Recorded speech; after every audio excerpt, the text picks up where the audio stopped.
Hi everybody from Casa Chiesi. Hello. Today we're going to take you to Mantova, which is one of the culinary kingdoms of Italy. Especially for the tortelli di zucca, which is my favorite.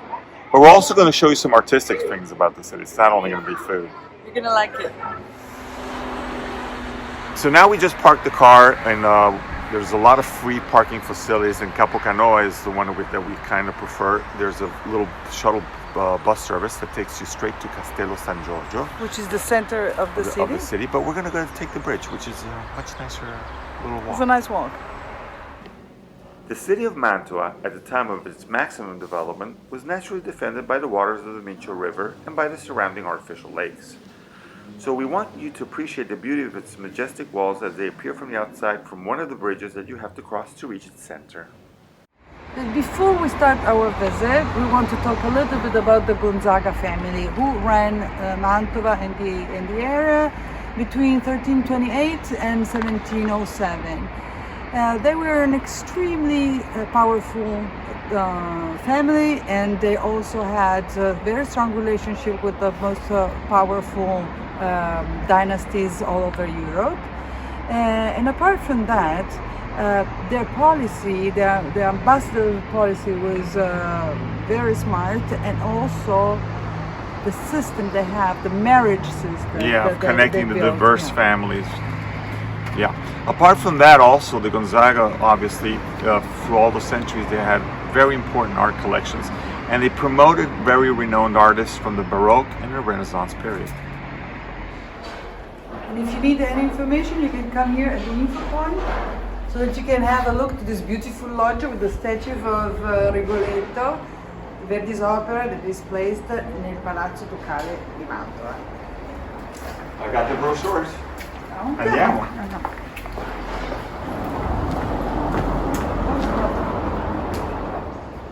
Due to the COVID situation, they let in very few people at the same time. So our suggestion is to make a reservation and buy the ticket online to see Castello di San Giorgio con la Camera Pitta e il Palazzo Ducale con la Corte Nuova e la Corte Vecchia. It could take you roughly 2 hours to cover the whole complex.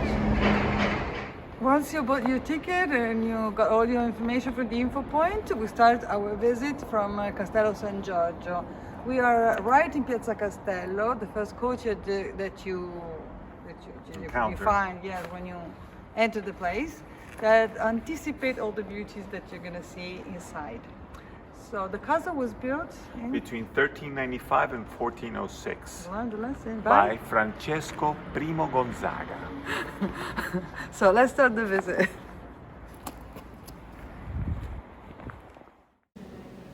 Meant as a military and defensive construction in the mid-15th century, it went under a massive renovation to achieve a residential function. For many years, it was the residence of Isabella d'Este. Do you remember the trendsetter lady that we were talking about in our video in Ferrara? Yes, the wife of Francesco II Gonzaga, one of the most famous noblewomen of the Renaissance. Isabella wanted numerous artists and humanists of the time at the court, such as Andrea Mantegna, Perugino, Leonardo da Vinci, Ludovico Ariosto, and Baldassare Castiglione, making Mantova one of the major European courts, an artistic and literary center. And now we enter the most famous room of the old castle, La Camera degli Sposi or Camera Pitta. La Camera Pitta is a wonderful room on the noble floor, painted by Andrea Mantegna. To compensate the relatively small size of the room, Mantegna gives the environment an plein-air atmosphere, imitating the ambience of a fake loggia. There are two scenes depicting members of the Gonzaga family, the scene of the encounter and the scene of the court. Looking at them, you really have the impression that you are participating to the court life of the period. Unfortunately, you cannot spend more than a few minutes inside the room to avoid damaging the delicate nature of the paintings. Leaving the castle through the Scalone de Eneas, we can directly access the Palazzo Ducale, which is going to be our second target of the day. The Palazzo Ducale di Mantova was first belonged to Bonacorsi family and became, after, the official residence of the Gonzaga, following their social ascent from lords to dukes of the city. The palace housed the dominant Gonzaga of the time, his wife, his legitimate firstborn son, and other legitimate children, Only legitimate ones know this. up to the age of majority, as well as important nobility guests. During the visit, the numerous rooms surprise you one after the other, with their beauty and with their art pieces. One of the most attractive is the Zodiac Room, covered with a vast vault of almost 100 square meters, painted by Lorenzo Costa il Giovane and his assistant around 1580. Along the way, we encounter a closed loggia with intertwined branches and cave reproductions typical of the end of the 16th century, that opens into an Italian-style hanging garden where you almost sense the atmosphere of a luxurious cloister. Each Duke has added a portion to the structure for a total of 35,000 square meters where they can house their art collections. This makes it the 6th largest palace in Europe. After La Reggia di Caserta, Versailles, Fontainebleau, Vaticano e the Louvre. Il Louvre. For a total of how many rooms? They have something like 500 rooms and 7 enclosed gardens and 8 courtyards. It's huge. In Piazza Sordello, you can also visit the Duomo with its original layering of different styles. At the moment, there is a function going on and we cannot enter. Now we're taking a small break outside and we want to make you notice La Torre De La Cabia, which is older than the Palazzo Ducale.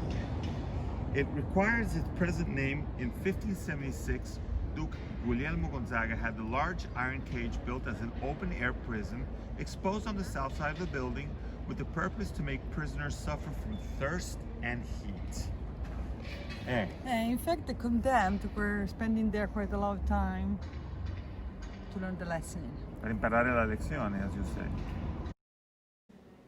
But now let's move to the real social hub of Mantua, Piazza Le Erbe, so called because it was the site of the fruit and vegetable market. And here we find less monumental but equally fascinating buildings. Il Palazzo della Ragione, that now is under renovation due to the earthquake that occurred in the area in 2012, la Torre dell'Orologio, la Rotonda di San Lorenzo e la Casa del Mercante. Apart from the Palazzo della Ragione that we just passed, we wanted to show you the tower behind me, la Torre dell'Orologio, and have a look to the clock on top, which was not only giving account of the hours, but it was also giving the position of the planet, the rise and the fall of the day, the zodiac sign, and also the favorable days to practice leech blood suction. So it's kind of like an almanac at the end of the day. Yes, it was like an almanac, but now it's just a regular clock because they changed the mechanism. Now a few steps on the right, we find the oldest church in town, La Rotonda De San Lorenzo. This church is located at a lower level of about 150 centimeters compared to the adjacent Piazza Erbe. This suggests that the church was built by recovering or rebuilding a previous Roman building dating back to the 4th century, probably a temple or a thallus tomb. The church, a notable example of a Romanesque architecture, is characterized by an upper gallery inside, which preserves fragments of frescoes from the 11th and 12th century, which represent a rare example of Romanesque painting of Byzantine school.